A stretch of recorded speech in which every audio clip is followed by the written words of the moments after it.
കർത്താവിന്റെ ഉന്നതമായ നാമത്തിന് സ്വസ്ഥം ചെയ്യുന്ന കർത്താവ്, 39 വർഷം ഞാൻ അർപ്പിച്ച കുർബാനയുടെ യോഗ്യതയാണ്.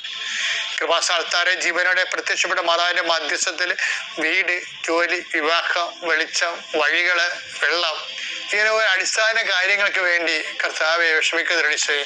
വിവാഹം ഒത്തുവരാത്തവരുണ്ട് ഈശോയെ. ഒത്തുവന്ന വിവാഹം പോയതിന്റെ പേരിൽ സങ്കടപ്പെട്ട് നടക്കുന്നവരുണ്ട് ഈശോയെ. അതുപോലെ ഒത്തുവന്ന വിവാഹം നടത്തി കൊടുക്കാൻ വേണ്ടി സാമ്പത്തികമായ വിഷയങ്ങളിൽ ഓരോരോ വാതിലും മുട്ടിക്കൊണ്ടിരിക്കുന്നവരുണ്ട്. മുട്ടി പരാജയപ്പെട്ടിട്ട് മനസ്സും ശരീരം തളർന്ന് വീട്ടിൽ വന്ന് കർത്താവ് പരസ്പരം വഴക്കിടുന്നവരുണ്ട്. ഞാൻ അന്നേ പറഞ്ഞല്ലോ വിചാരിച്ചിട്ടുണ്ട്, നിങ്ങൾ ഒരു വഴക്കും ആരുന്നവരിടരുത്. കർത്താവ് നിങ്ങളുടെ കാര്യം തീരുമാനിച്ചിട്ടുണ്ടെന്ന ബോധത്തിൽ ഒരുമിച്ച് പ്രാർത്ഥിക്കാൻ കർത്താവ് നിങ്ങളെ ശക്തിപ്പെടുത്തിട്ട് പ്രാർത്ഥിക്കുന്നു.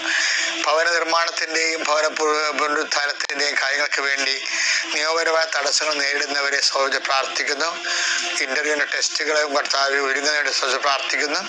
ഇന്റർവ്യൂ ടെസ്റ്റിനും പങ്കെടുക്കുന്ന ഇന്നത്തെ പ്രത്യേക ദിവസത്തിൽ പങ്കെടുക്കുന്നവരെ സൗജ പ്രാർത്ഥിക്കുന്നു. അവർക്കെതിരെ വരുന്ന എല്ലാവിധ ചലഞ്ചുകളെയും വെല്ലുവിളികളെയും അതിജീവിക്കാനുള്ള പരിശുദ്ധ ദേവമാതാവ്, സഞ്ചാരി മാതാവിന്റെ ശക്തി സാന്നിധ്യം അവിടെ ഉണ്ടാകണമെന്ന് പ്രാർത്ഥിക്കുന്നു.